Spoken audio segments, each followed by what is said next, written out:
Sobrang convenient na nga gamitin ngayon ng mga electric steamer kasi mas napapabilis na po ang ating pag-i-steam ng iba't ibang putahe katulad ng mga isda, karne, or ng mga vegetables. Nang dumating nga itong parcel sa akin, ay dali-dali ko nga binuksan dahil nakaka-excite dahil sobrang ganda ng mga reviews and ratings nitong steamer na ito. Ang in-order ko na nga ay 3 layers para makapag-steam ako ng iba't ibang klase bawat layer. Sa loob ng pack nito is kasama na po ang manual para mas maintindihan ninyo kung paano gamitin ang ating steamer. Grabe! Sobrang ganda pala nito at sobrang aesthetic. Ganito nga po pala ang pag-assemble ng ating steamer. So, unang-una ilalagay nyo po ito ang ating pinakang base and then inalax natin yung iba't ibang layer hanggang mabuo na natin ang ating steamer. Wow! Grabe! Ang ganda talaga nitong Hodek steamer na to at hindi nyo akalaing murang-mura nyo lang ito mag-check out. Ito po is pwede sa braised meat, pwede rin sa fish, pwede rin sa chicken, and also pwede rin po ito sa mga vegetables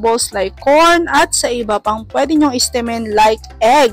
So ayan, kung gusto nyo po ng ganitong klaseng electric steamer, go na sa aking basket at i-check out nyo na to.